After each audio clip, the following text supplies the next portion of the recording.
Assalamualaikum warahmatullahi wabarakatuh. Kawan-kawan, berjumpa lagi ya dengan saya di channel yang sama, Rida Sang Juara.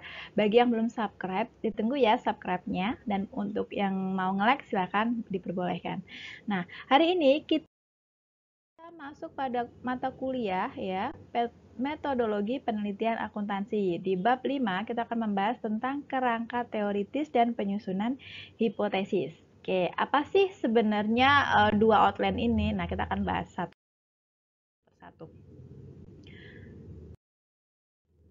Nah, kita lihat dulu kebutuhan akan kerangka teoritis. Sebenarnya, kerangka teoritis sendiri itu merupakan keyakinan Anda pada bagaimana fenomena tertentu, ya, atau variabel atau konsep saling terkait satu sama lain, ya. Jadi model daripada variabel, karena kerangka teoritis itu teman-teman dia berkaitan tidak hanya dari fenomena, dia akan saling mengaitkan variabel antar variabel, ya, bisa variabel independen ke variabel dependen.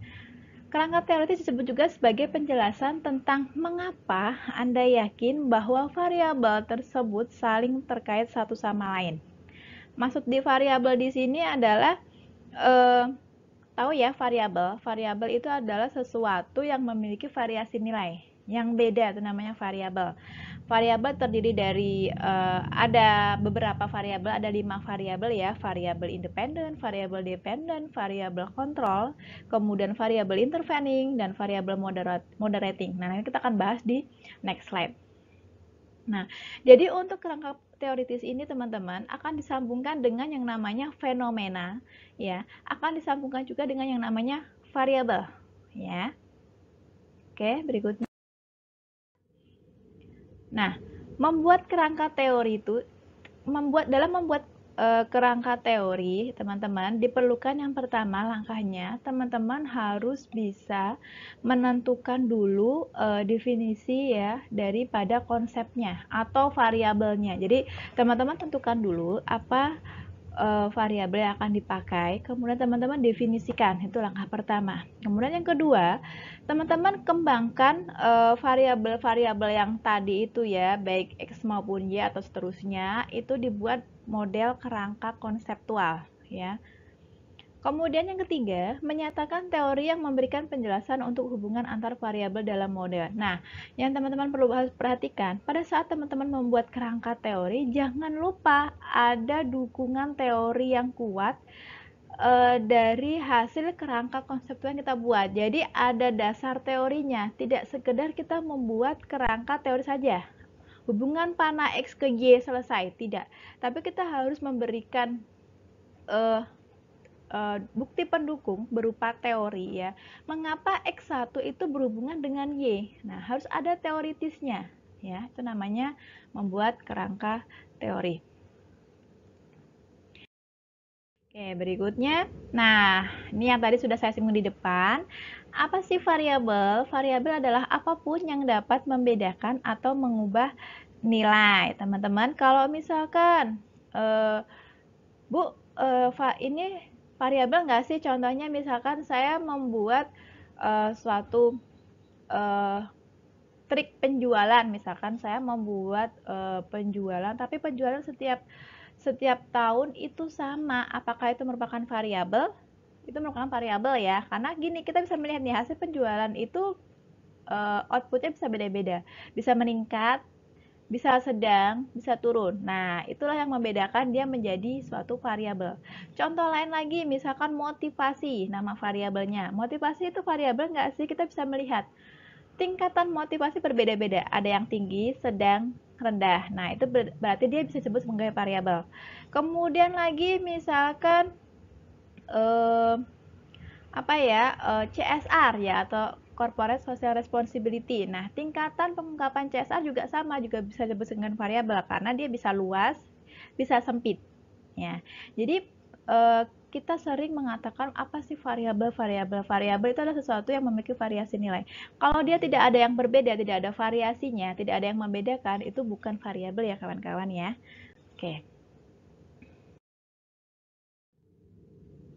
Nah, ini ada 4 di sini jenis-jenis daripada variabel, tapi sebenarnya ada satu lagi ya, variabel kontrol yang belum masuk. Nah, kita definisikan satu persatu. Untuk variabel terikat ya atau variabel kriteria, ini adalah variabel utama ya kawan-kawan ya. Variabel utama yang menjadi pusat penelitian atau pusat investigasi. Variabel bisa dikatakan sebagai kalau kita mau menyimpulkan bebas kita bisa pakai simbol Y. Ya, tapi teman-teman jangan salah ya.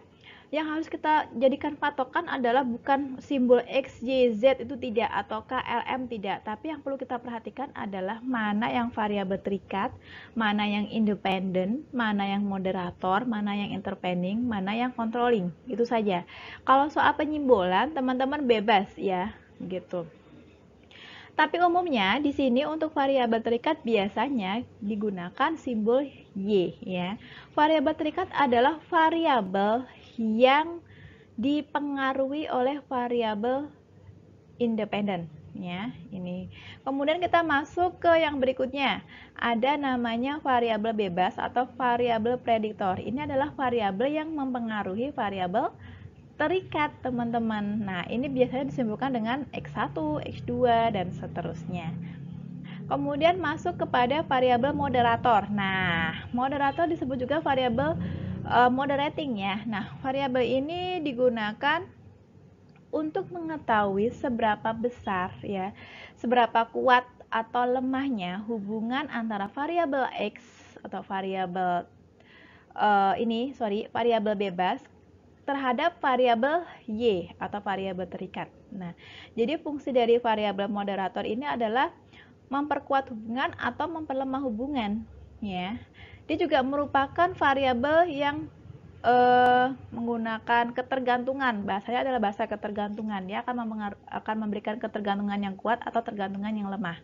Itu variabel moderator atau moderating.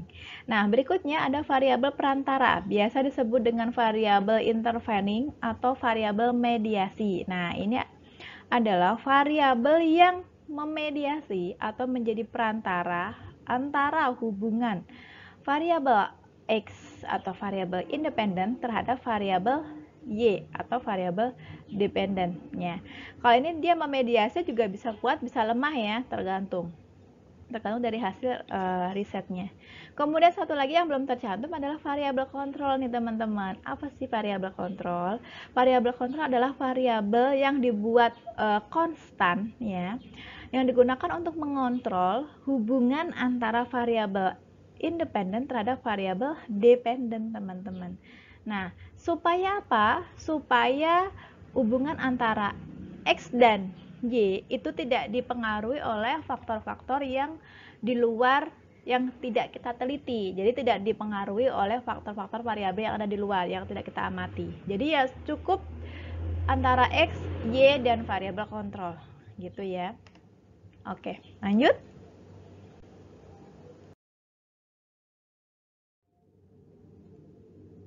Nah, contoh daripada variabel sendiri, nah tadi sudah saya singgung ya, kita bisa mengatakan kenapa sih jumlah unit produksi ini disebut variabel memiliki perbedaan ya.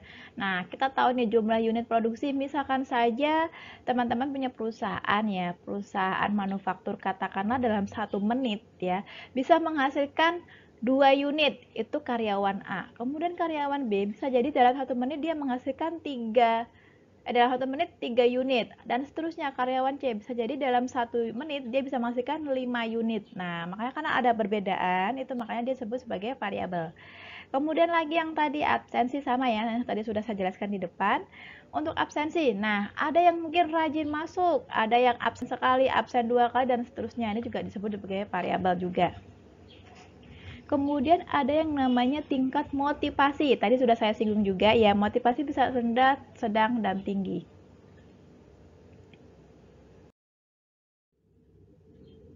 Nah, ini jadi penjelasan dari beberapa variabel yang tadi.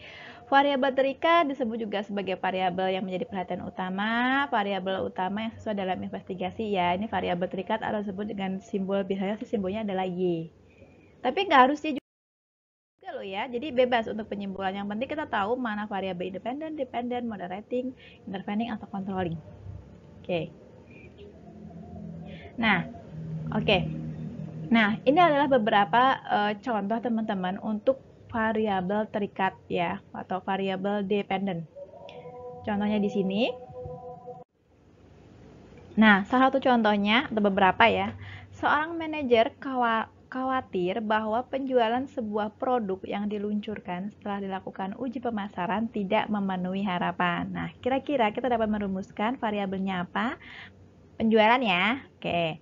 Kemudian berikutnya, seorang peneliti dasar berminat untuk menyelidiki rasio utang terhadap modal atau disebut dengan DER ya, debt to equity ratio perusahaan manufaktur. Nah, kita dapat rumuskan untuk variabel terikatnya adalah rasio ya, rasio utang terhadap modal atau DER. Kemudian berikutnya, seorang wakil direktur merasa prihatin bahwa karyawannya tidak loyal terhadap organisasi dan nyatanya mereka mengalihkan loyalitas kepada institusi lain.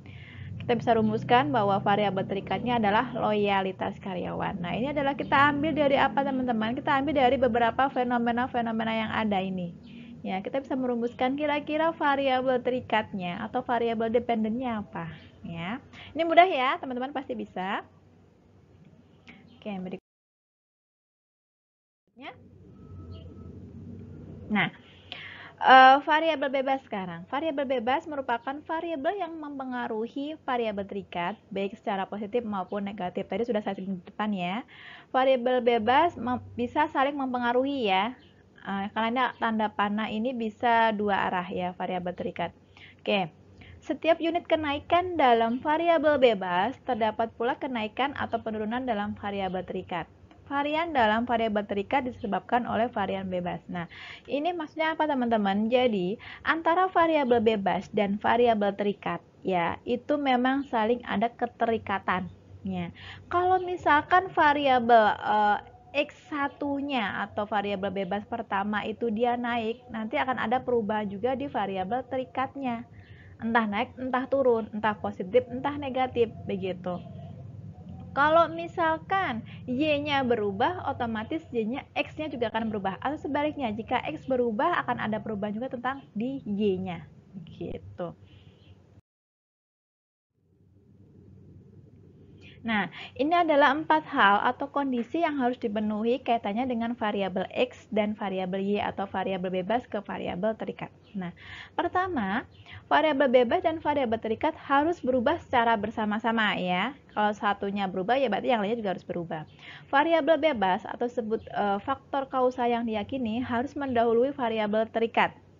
Betul ya, karena kan sifatnya X-nya dulu baru ke Y. Y itu akan berubah apabila X melakukan perubahan. Tetapi kalau misalkan X-nya tidak ada perubahan, otomatis Y juga tidak akan berubah. Didahului dari X-nya dulu baru ke Y.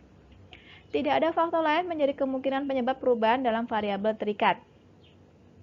Kemudian penjelasan yang logis atau teori diperlukan dan harus menjelaskan mengapa variabel bebas mempengaruhi variabel terikat. Nah, ini adalah beberapa daripada 4 kondisi yang harus dipenuhi ya. Jadi kalau yang ini kan dia tidak ada faktor lain yang menjadi kemungkinan penyebab perubahan dalam variabel terikat. Ini maksudnya adalah kalau dia hubungannya hanya sebatas X dan Y saja, artinya yang akan bisa mempengaruhi Y-nya berarti hanya saja X saja.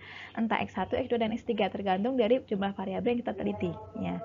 Kemudian penjelasan yang logis atau teori diperlukan dan harus menjelaskan mengapa variabel bebas mempengaruhi variabel terikat. Nah ini tadi, karena bahasnya kita kan kerangka teori, artinya kita harus bisa menjelaskan nih, kira-kira hubungan antara variabel bebas dan variabel terikat ini kita bisa tuangkan dalam teori yang bagaimana. Harus ada logical thinkingnya teman-teman.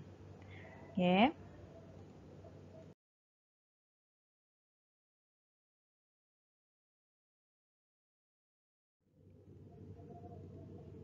Berikutnya ada contohnya untuk variabel bebas atau variabel independen. Ini kita ambil dari satu fenomena.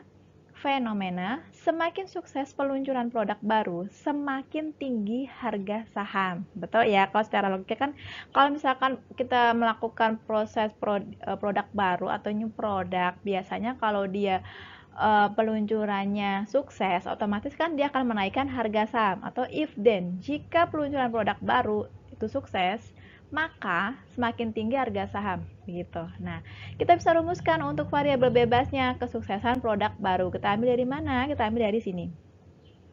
Kemudian variabel terikatnya apa? Yang kita lihat, karena dia mempengaruhi variabel yang lain, harga saham, artinya harga saham ini sebagai variabel terikat. Contoh lain lagi, nilai manajerial menentukan jarak kekuasaan antara atasan dan bawahan. Nah, kita bisa rumuskan untuk variabel bebasnya.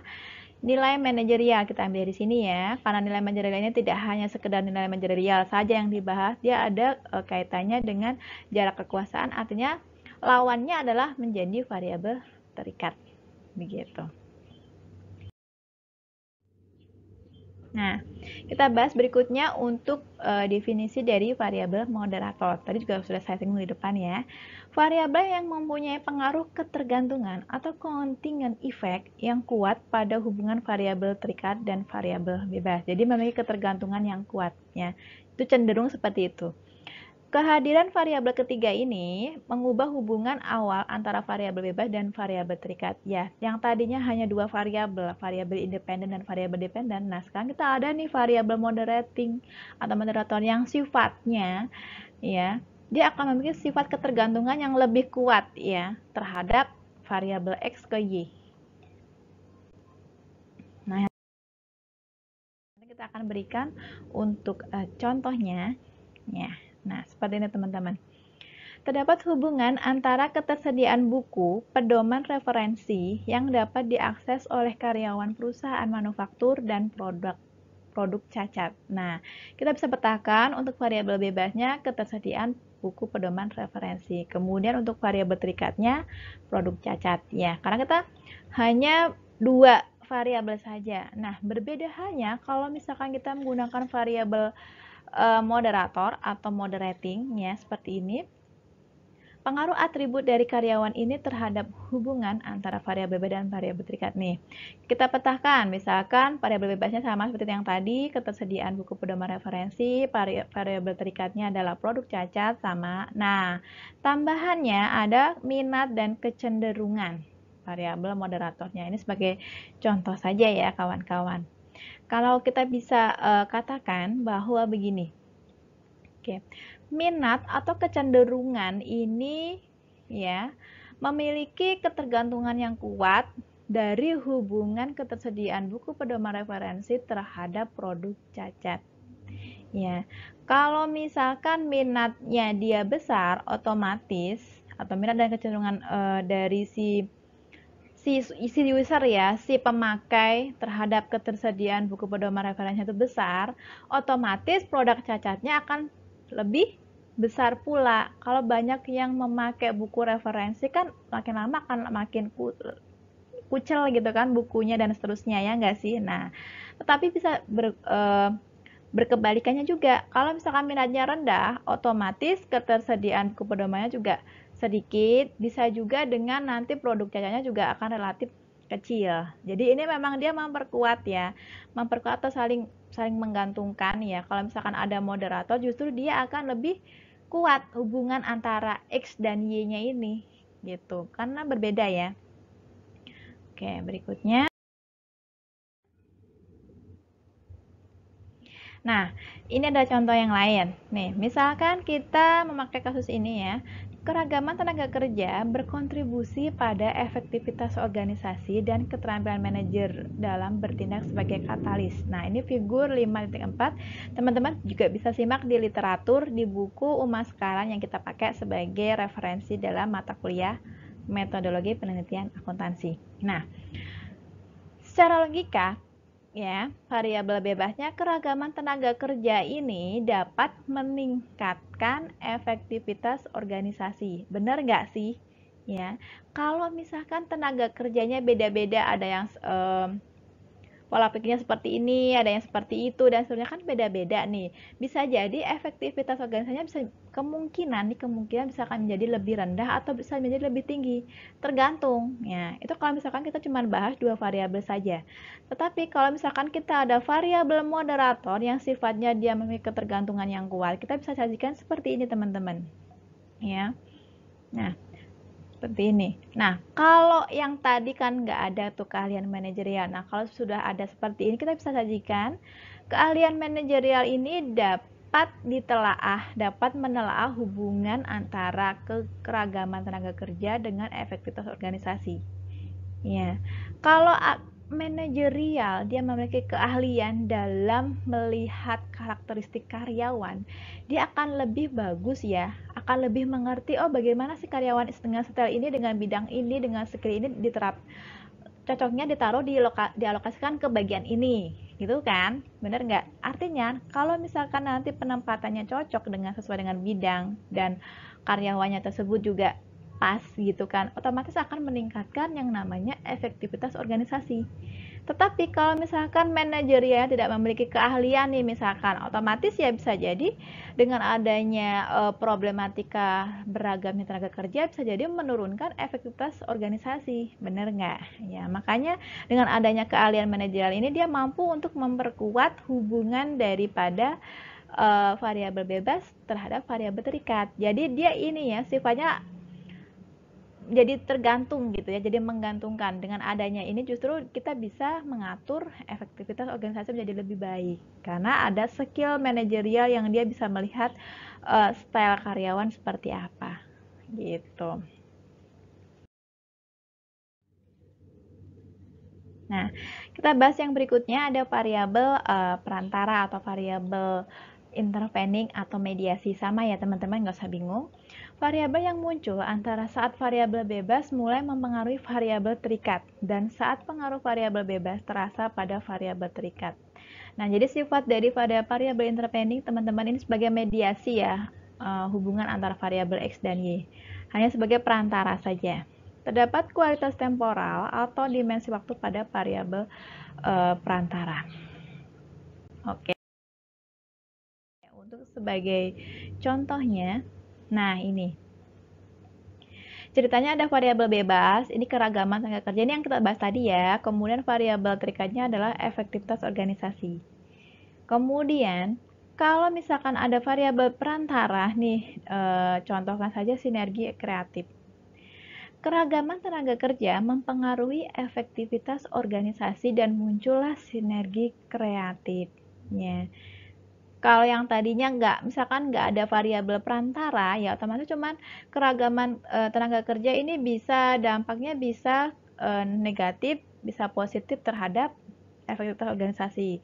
Karena ada perantara, artinya apa? Hubungan antara variabel bebas dengan variabel terikat ini menjadi tidak langsung. Yang tadinya tanpa ada perantara kan antara X ke Y langsung menjadi hubungan langsung. Tetapi kalau misalkan ada variabel perantara, hubungan X dan ke Y itu menjadi hubungan tidak langsung karena harus melewati ini dulu. Ya, jadi bisa kita katakan bahwa sinergi kreatif ini memediasi hubungan atau sinergi kreatif ini memediasi pengaruh keragaman tenaga kerja terhadap efektivitas organisasi. Ya, artinya variabel bebas tidak bisa langsung mempengaruhi variabel terikat secara langsung karena harus melalui ini dulu. Bebas ke sini dulu baru bisa ke sini. Gitu untuk variabel perantara ya atau intervensi. Nah, oke, contoh sebelumnya terkait keberagaman tenaga kerja ini yang tadi ya, masih sama contohnya untuk variabel bebas kita pakai keragaman tenaga kerja. Kemudian untuk efektivitas organisasi kita pakai variabel terikat ya. Nah, moderator yang tadi ada minat dan kecenderungan ada menjadi variabel moderator. Kemudian tambahannya perantara nih teman-teman, sinergi kreatif. Sinergi kreatif dengan adanya keberagaman menyatukan keahlian multifaset mereka untuk pemecahan masalah. Oke, ini beragam daripada variabel-variabel beserta contohnya ya. Kalau variabel controlling bagaimana Ibu? Kalau variabel controlling itu fungsinya hampir sama seperti variabel independen atau variabel bebas ya. Tapi arahnya dia hanya untuk mengontrol saja hubungan dari X ke Y ya. Oke. Kita bahas untuk kerangka teoritis. merupakan jaringan asosiasi yang disusun, dijelaskan dan dielaborasi secara logis antar variabel yang dianggap relevan dengan situasi masalah dan diidentifikasi melalui proses seperti wawancara, pengamatan, dan tinjauan literatur. Jadi kerangka teoritis itu memang dia sifatnya berkesinambungan ya, menjelaskan tentang keterkaitan antar variabel ya, didasarkan atas teori yang kuat.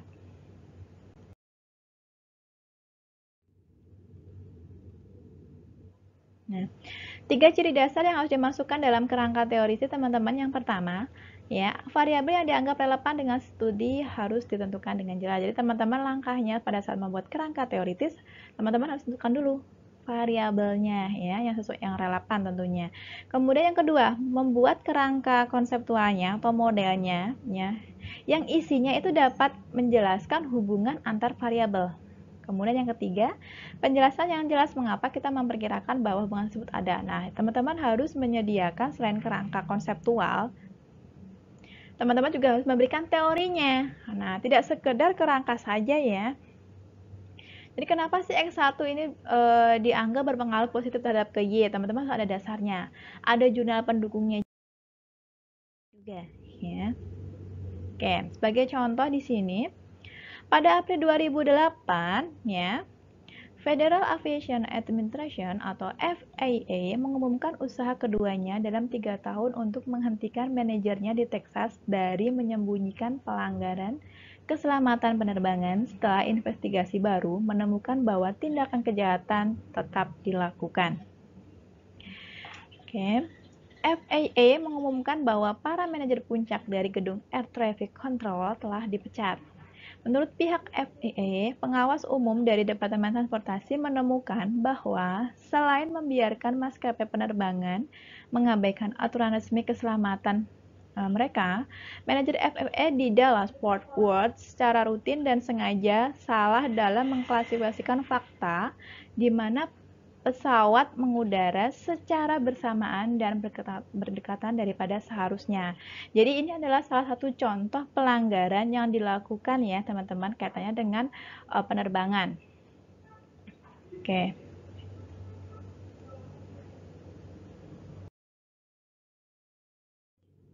Nah, bagaimana sih kerangka teoritisnya untuk contoh yang tadi dari fenomena yang tadi ya?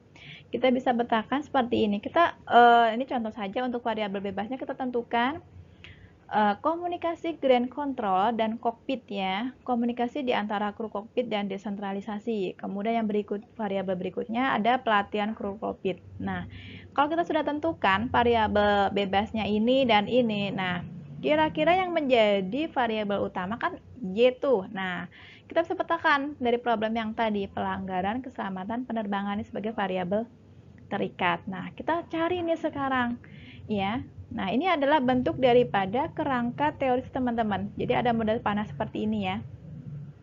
Ini harusnya ada tambahan panah lagi ke sini. Ya, ini ada busur panahnya di sini harusnya. Ini juga dari X ke Y. Ya, harusnya begini. Nah, ini adalah tampilan namanya kerangka konseptual atau kerangka teoritis.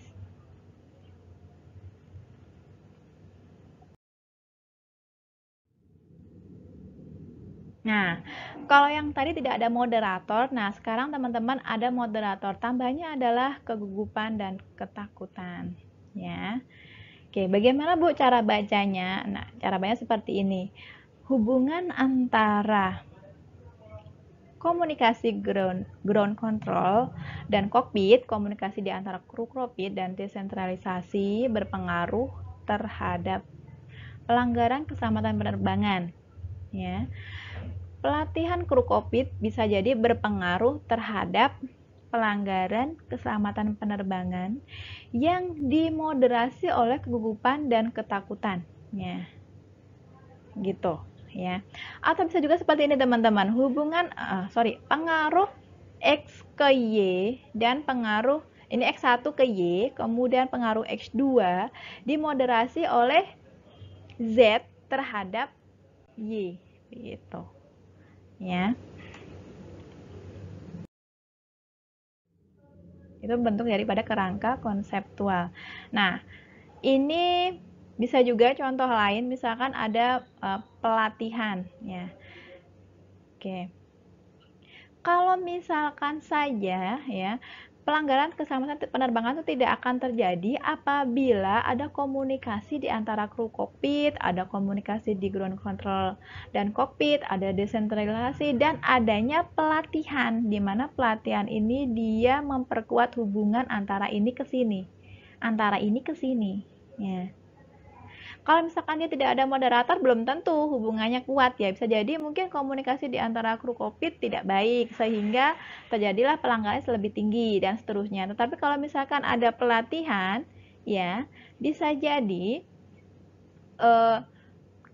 pelanggaran ini akan menjadi lebih relatif kecil. Ya, jadi ngaruh ya, berbeda. Kalau misalkan ada moderator sama yang tidak itu akan berbeda. Nah, dari hubungan ini ya, ini ke sini ya, itu juga dimoderasi oleh pelatihan. Desentralisasi juga sama, dari hubungan desentralisasi ke sini, pengaruh, sorry, bukan hubungan. Kalau hubungan kan korelasi, kalau kita kan regresi nih di sini ya. Pengaruh desentralisasi terhadap pelanggaran keselamatan penerbangan dimoderasi oleh pelatihan. Nah, tinggal nanti bagaimana kalau kita sudah membuat kerangka konseptual. Oke, jadi gitu ya. Jadi dari X1, X2, X3 ini hubungannya ya atau pengaruhnya terhadap Y ini bagaimana, kemudian dimoderasi ya. Kalau kita bisa membuat hipotesis seperti ini teman-teman. Jadi X1, pengaruh X1 terhadap Y, pengaruh Y2 terhadap Y, pengaruh, saya ulangi, X1 terhadap Y, X2 terhadap Y, X3 terhadap Y ya. Itu yang pertama. Ya, itu jadi udah 3 hipotesis ya. Kemudian berikutnya pengaruh X1 terhadap Y yang dimoderasi oleh Z. Kemudian berikutnya pengaruh X2 terhadap Y yang dimoderasi oleh Z. Pengaruh X3 terhadap Y yang dimoderasi oleh Z. Udah berapa hipotesis? Sudah 6 ya. Nah, tinggal nanti menambahkan untuk hubungan yang simultan. Tiga-tiganya ini secara bersama-sama berpengaruh atau tidak terhadap Y yang dimoderasi oleh Z begitu. Jadi udah ada 7 ya.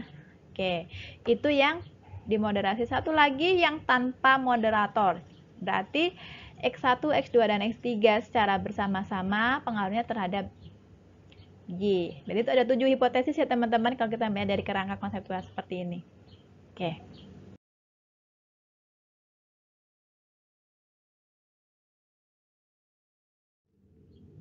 Nah, sekarang kita masuk ke outline yang kedua tentang penyusunan hipotesis. Oke. Mengidentifikasi variabel yang penting dulu ya. Jadi kita harus identifikasi variabelnya apa saja. Kemudian menetapkan hubungan antar variabel melalui penalaran logis dalam kerangka teoritis. Kalau sudah ditentukan variabelnya, kemudian kita buatlah yang namanya keterkaitan hubungan antar variabel ya. Dibuatlah kerangka konseptual yang tadi bentuk panah-panah begitu. Kemudian kita harus uji. Nah, kerangka konseptual yang kita buat itu harus dapat diuji ya kawan-kawan ya. Harus bisa diuji, menguji apakah hubungan dapat diteorikan. Nah, merumuskan pernyataan yang dapat diuji sama dengan menyusunan hipotesis. Ya, jadi pada sama buat hipotesis, pertama kita harus ada variabelnya, kemudian keterkaitan antar variabel yang disuguhkan dalam bentuk kerangka konseptual, kemudian kita juga harus ada teorinya, kenapa si X1 ini berpengaruh positif terhadap si Y, misalkan saja. Terus ada dukungan teori, ya. Kemudian juga harus ada dukungan jurnal pendukungnya, mana sih jurnal-jurnal yang hasilnya berpengaruh positif. Nah, ditemukanlah di situ. Nah, itu caranya adalah bagaimana dalam menyusun hipotesis, yaitu tadi caranya. Oke, sekarang apa sih perbedaan daripada hipotesis dan pernyataan hipotesis ya? Untuk hipotesis sendiri adalah pernyataan sementara namun dapat diuji yang memprediksi apa yang ingin Anda temukan dalam data empiris Anda. Hubungan yang diperkirakan secara logis antara dua variabel atau lebih yang ditunjukkan dalam bentuk pernyataan yang dapat diuji. Itu hipotesis. Nah, kalau pernyataan hipotesis teman-teman menguji hubungan antar variabel. Nah, pernyataan jika maka yang tadi if then. Jika motivasi karyawan tinggi, ya, maka loyalitas perusahaan atau kinerja perusahaan secara keseluruhan juga akan semakin bagus. Itu contohnya saja. Karyawan yang lebih sehat akan lebih jarang mengambil cuti sakit. Nah, jika karyawan lebih sehat, maka mereka akan lebih jarang mengambil cuti sakit. Nah, if dan then. Gitu ya.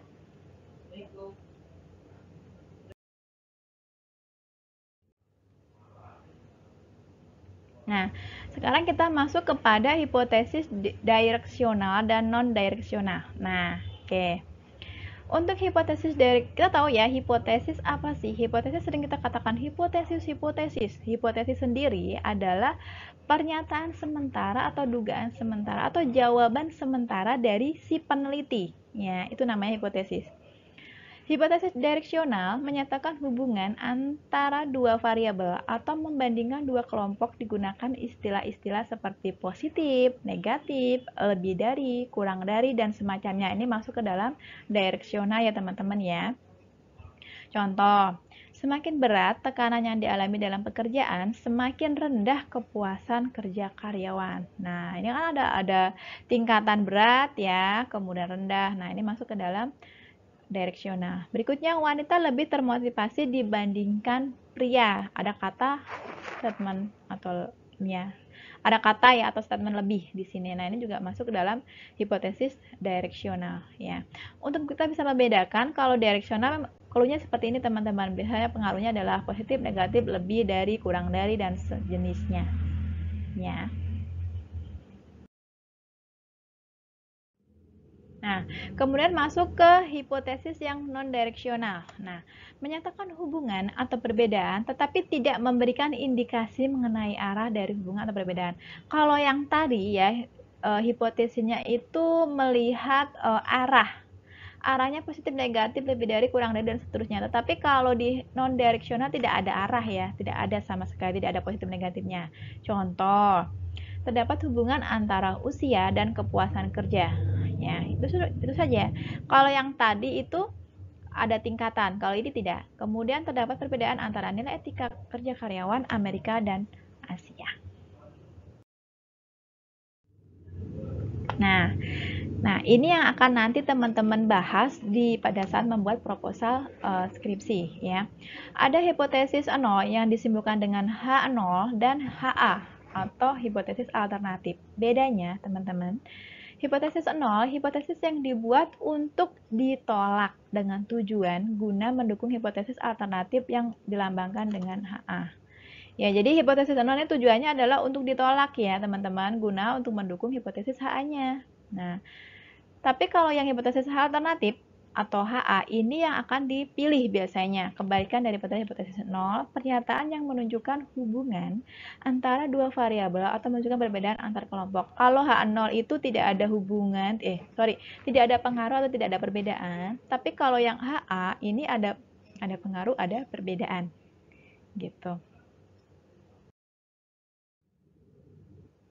Nah, ini untuk tambahan yang nanti akan kita bahas lebih detail untuk penelitian kualitatif di bab berikutnya. Nah, ini saya singgung sedikit untuk analisis kasus negatif. Jadi di penelitian kualitatif itu ada yang namanya case study ya atau analisis kasus negatif, di mana analisis kasus negatif ini merupakan metode kasus negatif yang dia melakukan penolakan atas hipotesis awal ya.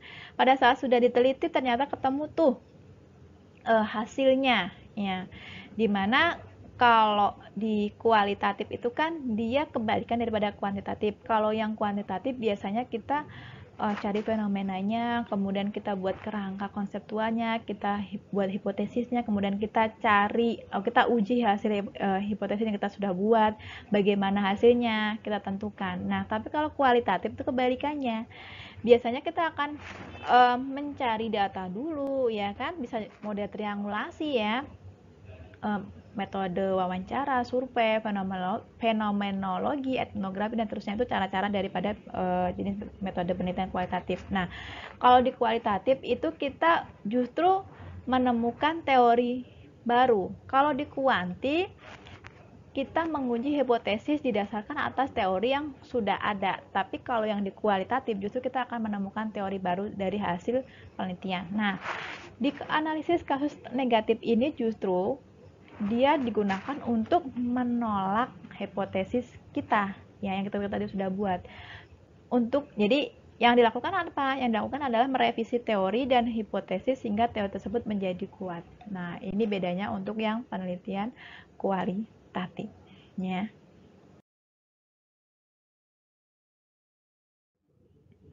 Nah, yang terakhir teman-teman, untuk implikasi manajerial untuk di bab ini ya. Proses penelitian dari tahap pertama hingga perumusan hipotesis untuk diuji. Jadi manajerial itu akan lebih memahami tentang progres daripada penelitian dari tahap awal hingga pengujian hipotesis. Berikutnya, dapat membuat manajer mampu menjadi hakim yang cerdas terhadap laporan penelitian yang diberikan oleh konsultan. Berikutnya lagi, membantu manajer untuk bertahan dengan atau menghentikan dugaannya yang walaupun masuk akal tidak terbukti. Nah, jadi beberapa manajer yang dia melakukan riset terhadap perusahaannya, dia biasanya akan lebih memahami, oh ternyata proses penelitiannya seperti ini, progresnya seperti ini, bagaimana menguji hipotesis, langkahnya bagaimana, akan bisa lebih peka ya, mengerti tentang beberapa hal yang saling berkaitan. Dapat digunakan untuk apa? Untuk menyelesaikan permasalahan.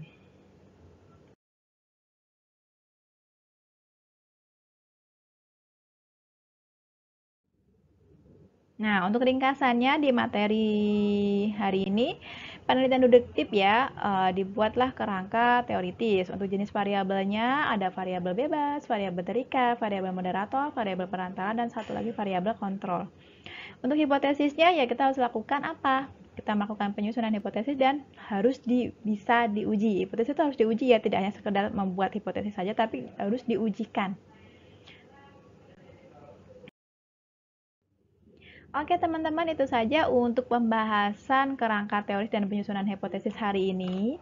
Ya, untuk clue-nya simple, hashtag penyusunan hipotesis ya, P besar, penyusunan P besar, hipotesis hanya besar, diiringi dengan NIM teman-teman. Ya, saya ulangi untuk keywordnya. Nanti silahkan teman-teman ulas di kolom komentar yang ada di channel YouTube saya ya. Saya ulangi untuk keywordnya, hashtag penyusunan hipotesis gabung P besar, H besar, kemudian diiringi dengan NIM, dan hashtag lagi untuk penutupnya. Oke, itu saja dari saya. Ya, semoga bermanfaat materi ini. Jangan lupa untuk subscribe bagi yang belum subscribe, dan like dan bisa komen atau share ke teman-teman yang lain. Semoga bermanfaat. Wabillahi taufiq wal hidayah. Wassalamualaikum warahmatullahi wabarakatuh. Dadah.